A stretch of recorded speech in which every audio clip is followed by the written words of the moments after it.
Hello, this is Charting Man Dan of TheChartGuys, where we teach the little guy and girl how to utilize charts to manage their own trades and investments. What do I mean by the little guy and girl?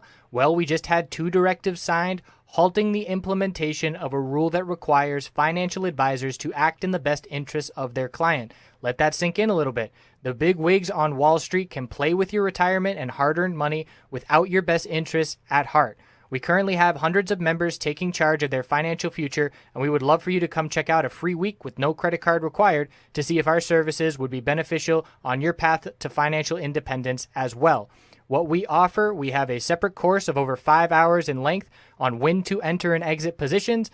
And in terms of what we do daily, we have nightly videos, key levels updated each morning before the bell, 2.5 hours of live daily webcam coverage in the morning and in the afternoon, and over 7 hours of educational videos. All of these links can be found in the description of this video. Come check us out. Thanks for watching. Let's get on to the technical analysis. Hello everyone, checking in on natural gas. Natural gas bulls very pleased with how the week has gone, and we continue this higher low, higher high pattern on the bounce. We established a new level of support this week with some consolidation.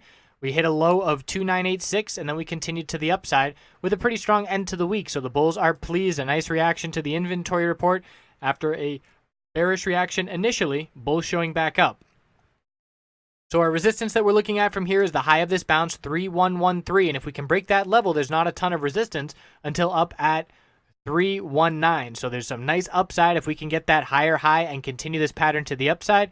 And we did have a little double top here, 3089 and 3085, and the fact that we had that one day hitting higher highs makes all the difference in the world, because if we were unable to break that level and then began consolidating, that makes the bulls a lot more timid and a lot more cautious, because we stopped that higher high pattern by not breaking that level. But rather than consolidating, the bulls got that new higher high and then consolidated. And even though it wasn't a significant move to the upside, another 2 pennies, just getting that higher high makes all the difference in the world. So our new support is 2986, and then that resistance, the highest level that we have seen. Checking it out on the hourly time frame, zooming in a little bit to see how we ended that week.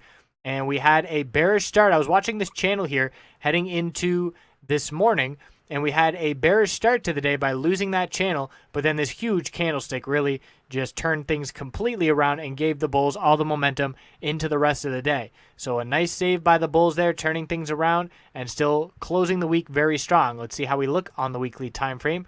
So that oversold bounce started playing out. We had nice follow through. Even though we had a red week, a bearish reversal candlestick, it was still a higher low and a higher high, and we did not confirm that bearish reversal candlestick. We saw a lot of strength here this week. So the bulls are still in control on this oversold bounce. Checking back on the daily time frame, keeping in mind we are still in a downtrend. This was a very significant pullback, and considering where we came from, let's use this level right here back on the end of January. We came from essentially 350 all the way down to 261.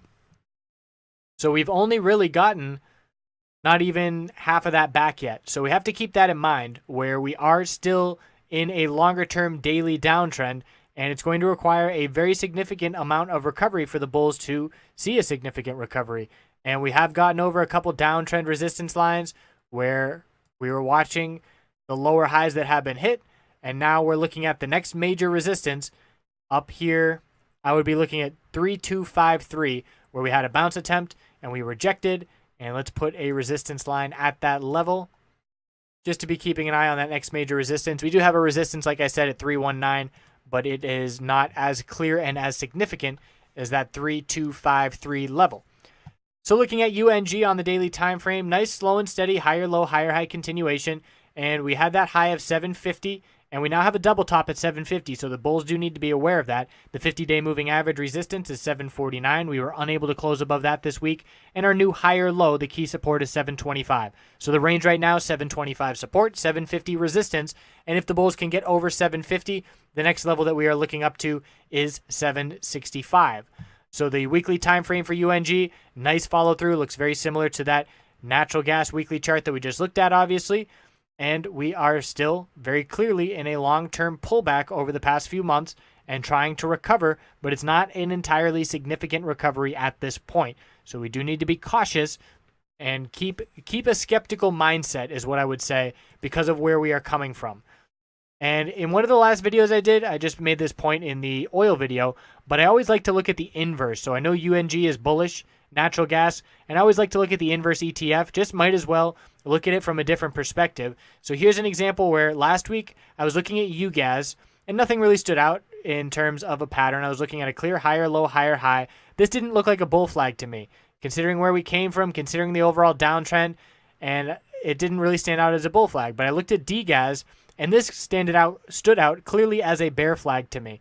So just that different shift and looking at it from a different perspective had me look for a pattern that really made all the difference in the world. And so I was looking at that bear flag and pointing it out, and then next thing you know, we get continuation to the downside and another lower low. So I do suggest, even if you, let's say you look at this chart and you say, okay, I'm bullish natural gas, all I care about is UNG, that's what I'm trading.